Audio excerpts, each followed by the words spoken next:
ఏంటక్క ఈరోజు ఏంటి స్పెషల్ అనుకుంటున్నారా? ఏం లేదండి, వెదర్ చల్లగా ఉందని ఎందుకో గుత్తి వంకాయ కూర తినాలనిపించింది.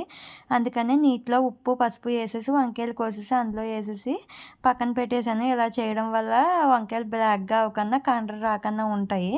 తర్వాత ఉల్లిపాయలు, అల్లం వెల్లుల్లిపాయ వేసి పేస్ట్ చేసుకున్నాను. కారం, ఉప్పు, మసాలా కూడా వేసాను.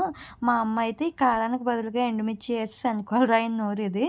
మంచి టేస్ట్ ఉంటుంది. అలాగైతే ఈ కోసిన వంకాయలని తీసుకొని మసాలా లోపల పెట్టేసి పక్కన పెట్టుకోవాలి. మంచిగా వంకాయలకి పట్టేలా మొత్తాన్ని పెట్టుకొని ప్లేట్లో పక్కన పెట్టుకోవాలి. లోపు కళాయి పెట్టుకొని నూనె వేసుకొని అందులో పచ్చిమిరపకాయలు, కొంచెం జీలకర్ర, కరివేపాకు వేసుకోవాలి. తర్వాత ఒకటి వంకాయలు వేసేవాలి. మెల్లిగా వేయాలి, లేకపోతే అదంతా మన చేతి మీదకి తూలిపోతుంది నూనె. ఒకసారి కలుపుకొని మూత పెట్టుకోవాలి.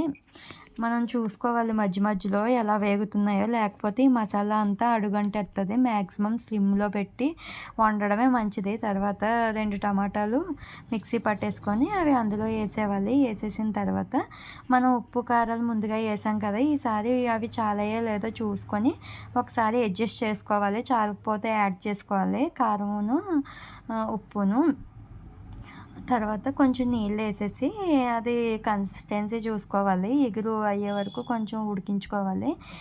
ఇలా చేస్తే ఎమ్మీగా ఉంటుంది కూర. మసాలాలు ఎక్కువ లేకుండా, మంచి స్పైస్ లేకుండా మంచిగా ఉంటుంది. నచ్చితే సబ్స్క్రైబ్.